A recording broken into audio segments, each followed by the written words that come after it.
Hey there, super sober heroes. It's your host, Sober Steve, the podcast guy, here with another episode of Gay A, the Queer Sober Hero Show. I am here with a friend and family of the pod, Phil, and I'm grateful to have 1,346 days sober. Welcome back, Phil. Hey, Steve, thanks for having me back.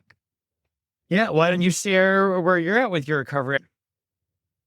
Yeah, so as of today, it's 2,856 days, which is like 7 years, 9 months, and 24 days. Time. Yeah, it's been a little over a year since I was last on the pod. Been listening faithfully week in, week out. Yeah. Hi, everybody. It is great to have you back, and we have so much to catch up on because of what has been new in your life the past year. All of 2024, I was finishing up my graduate degree, getting my licensed alcohol drug counselor in the state of Minnesota, writing and defending basically the equivalent of a master's level thesis. And then, so that's basically all of 2024 in a nutshell. School finished December 14th.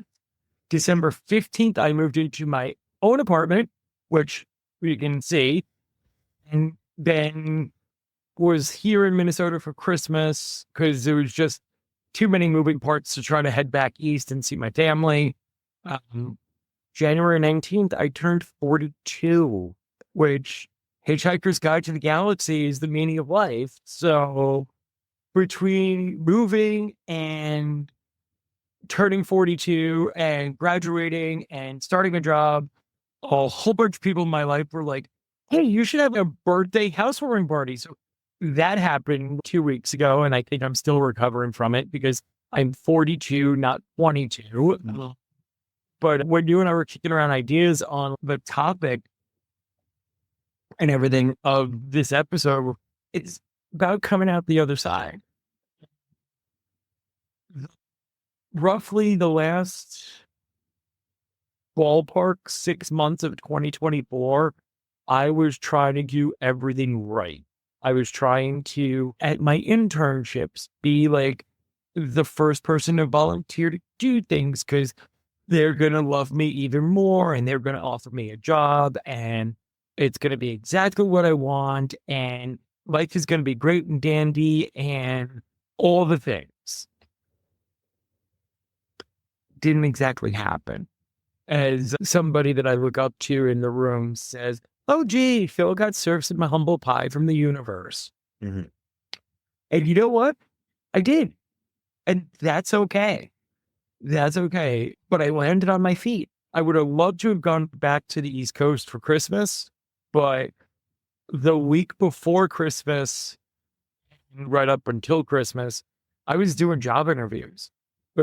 I sent my resume out to 10 different agencies. 7 of them contacted me for interviews. 5 of them went through multiple rounds of interviews. And then 3 of them offered me jobs. And all of a sudden, I'm literally sitting on the floor of my brand new apartment because I have minimal furniture with all my notes spread out going, okay, this is what this company is offering. This is what this one's offering. I just applied the principles of 12-step recovery, which has gotten me to 7 years, 9 months, and 24 days. I talked about it with people, weighed the pros and cons, and I even pulled up maps on my MacBook. What would the commute be like from my new apartment to job? And my master's program was a 2-year program, and it was very haphazard and very quick that all of a sudden I was a graduate student. While you're in it, you're like, yeah, I'm in school, like life, it is what it is. And then all of a sudden it's endgame. And it's, oh, I got to figure out employment. I got to figure out how to do all the adult things. And it was overwhelming at times. And I'm very grateful to my network and to my sponsor and to my therapist and to my priest and to everybody that kind of let me use them as sounding boards to be like, hey, what do I do? Or not even what do I do, but let me just bounce the ideas off of you because that's how I process a lot of things, is engaging in conversation. And I do it with multiple people from different walks of life so that I get as full a picture as possible, so that I can make the best decision for me, for now. And for right now, I've just done 3 weeks of work and I love my job. I could see this working for a while. I could see this pushing me to keep moving in the right direction. That's Yeah, I mean, I love how it seems like when the stars align, how everything all clicks into place at once, because you had not just the one significant life change or two. And of course, some are related to another, like you graduated helps you get the job. But like the fact that your life looks 180 degrees different than it possibly did even just a month or two ago, what would you say has been the biggest adjustment in terms of how it's impacted or affected your sobriety on a day-to-day basis? So because my master's degree is in counseling with a concentration in addiction counseling, it's been a very fine balancing act of I'm there, I'm working with people that are in treatment, but I got to stop and take care of my own personal recovery too. For me at that time, it was school and eating right and paying my bills and all the other things. And if I had like extra energy, I'd pop into a meeting. One of the things that I've been trying to do since I'm like back now fully on my own, because with 2 years of grad school, I had a roommate, and the 3 years immediately before that were the COVID years. I was living with a relative in New Jersey. Hmm. So for the past 5 years, I've had some sort of cohabitation, whether it was a family member or a roommate. And it's one of those things where I've caught myself doing I can kick back, I can relax, I can not go to a meeting, but I know that I should. And that's usually when I go. And fortunately, Minnesota is got a lot of recovery. So I'm still looking for like the group which will become my home group. But I've got at least 2 meetings a day that I can hit. Do I hit them weekly? No. Am I in daily communication with people in recovery that support me and I support them? Absolutely.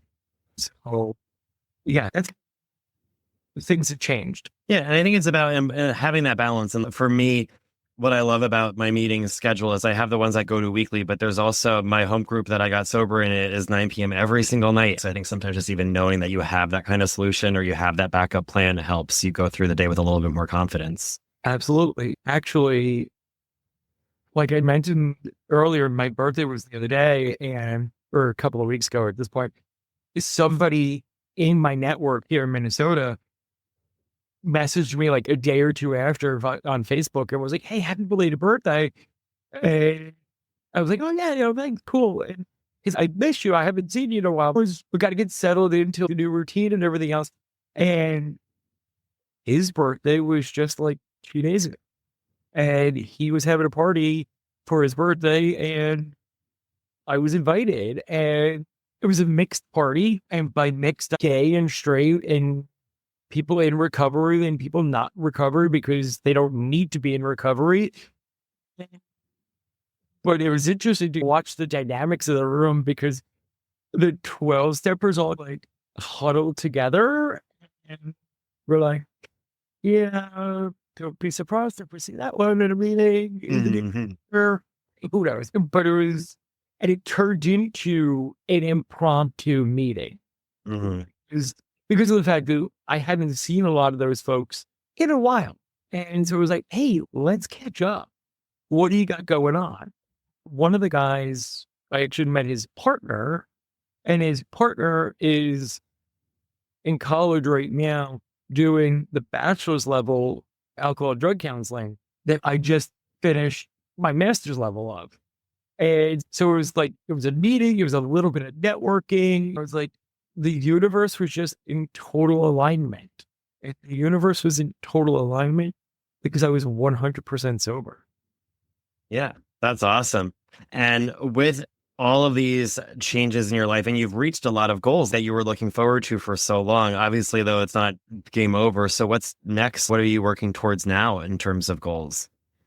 Back up to answer that question, because my master's program actually was what they call a dual track, an alcohol and drug track, but it was also a full mental health counseling track, which a lot of states separate out the two licenses. And right now, I'm a licensed alcohol and drug counselor. I can work with anybody in the state of Minnesota that has an alcohol addiction or a substance use diagnosis. If they happen to have another mental health diagnosis, I can still work with them. Mm-hmm. I can't touch them right now.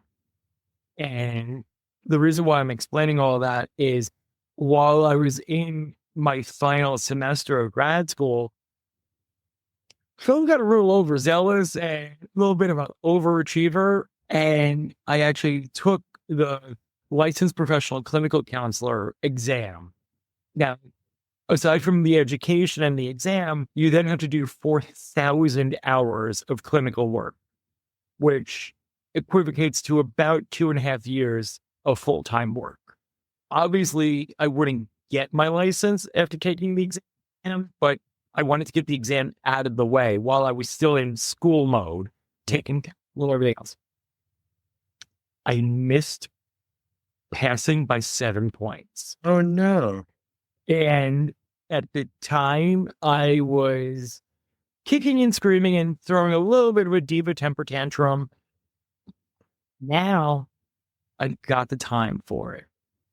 I am waiting for the state to tell me when I can actually schedule the exam because I like a little bit of a deadline pressure. Mm-hmm. If I know that I'm taking the exam on February 28th, I will back out how many hours per day I need to be studying, so on and so forth.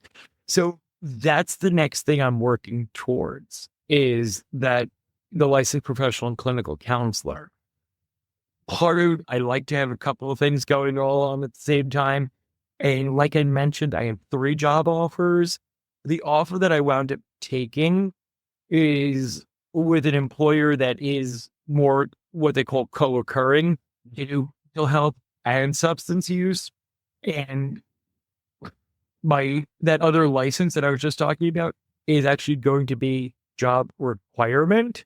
So if I don't pass the exam, my job probably won't be on the line. I'll probably take it again. But again, I like that little bit of pressure.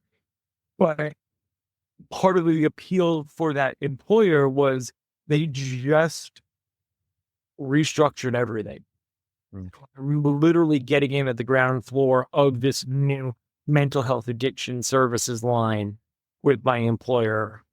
I'm building it up with them. We're actually going to be bringing on patients. So I'm at the ground floor. I get to work with some fantastic people to put a better program in place. So I'm working towards that license. I am also working with a very near and dear nonprofit called Here Queer Sober, which actually that group's anniversary is coming up in just a couple of days. It'll be on Thursday the 6th. Yeah, it's right around then. And the Here Queer Sober group is putting together an amazing conference in New York City for September. So I'm working with all sorts of fun people, you included, on putting together that conference. What are you most excited about for that conference that we've been planning? Because there's a lot that we are keeping under wraps, but what can you share that you're excited about? As a New Yorker currently residing in Minnesota, I'm looking forward to going home. Yeah. I am looking forward to seeing folks that are part of my recovery network from literally around the globe. Mhm. coming to my home, New York City, for this conference. I am looking forward to really breaking the ground and building up something that is fully inclusive of the entire LGBTQIA community. Mhm. And yes, it is open to every single member of the community. And in light of the more recent political realm, I will say this till the day I'm dead. I love you. I want to see you in New York, and I will do everything I can to make sure that you are safe, you are taken care of, you are respected. I'm very excited for what's to come. I love being part of the good change. Yeah. So, There's a lot because being that I've spoiled on the podcast before, I'm working with the programming, so I get to be the one talking with the people who are our keynote speakers and like you know, the workshops, and it's just very exciting because just everyone is brimming with excitement. There's something about being part of the first that also everyone loves, and so you know what? I hate to say this, Mhm. but because this podcast, I know I can say it, and Yeah. worst case scenario, don't edit this out. Mhm. A lot of my college buddies Yeah. are cisgender, heterosexual, and they love me no matter what. Yeah. But they're always like, why are gay guys always hitting on me? I'm like, why do you hit on virgin women? Pop and Jerry's, just we get to do something amazing. Where it's no, this is for everybody. This is not the other part about this is that it's not just for the entire community, Mhm. it's for all of the different recovery communities within the Rainbow family. So you don't have to be 12 step. If you're doing a recovery Dharma thing, rock on, bring it to us. If you're doing smart recovery, anything, if you're just sober Mhm. and you want to connect with other sober people, we'll be in the marathon. Yeah, that's what I love about programming is that when Logan was like, yes, you can have one track of panels that are all 12 step based, but then you have a step free where people, if they're not 12 step program affiliated, they can go in and know that they won't hear steps, traditions, capital G God, and it'll be more about just living a sober life and what that looks like and getting people that have less traditional ones that can really share. So I'm very excited for that. Yeah. It's a big lift. Mm. Such a fantastic team in place. I was actually really loving last week's episode. Holland is a dear friend. He's also my barber. And I would listen to the podcast while I was making breakfast. We were just coming out my phone. And it was almost like the two of you were sitting here at my kitchen counter with this conversation. It was fantastic. Yeah, I love bringing us all together, and it's going to be an awesome conference. When is it? September 27th to the 29th. All right. I can say it's this year now. Yeah, exactly. It's just under 9 months away. If you're interested in getting involved, how can you register? You can find the Here Queer Sober Facebook group. The registration link is pinned in the Facebook group. You can also send an email to philip@herequeersober.org, and I will be more than happy to send you a link to the registration website. I'll link over to all that in the show notes. And if you want to get involved in a workshop or a panel, hit me up at Gay Podcast like you always can. And Phil, we have plenty more to talk about because we have AI made a list of questions for us. So listeners, make sure you check the show notes for all the Here Queer Sober information and then check out the episode. And we'll talk to you real soon. Thanks, Dave.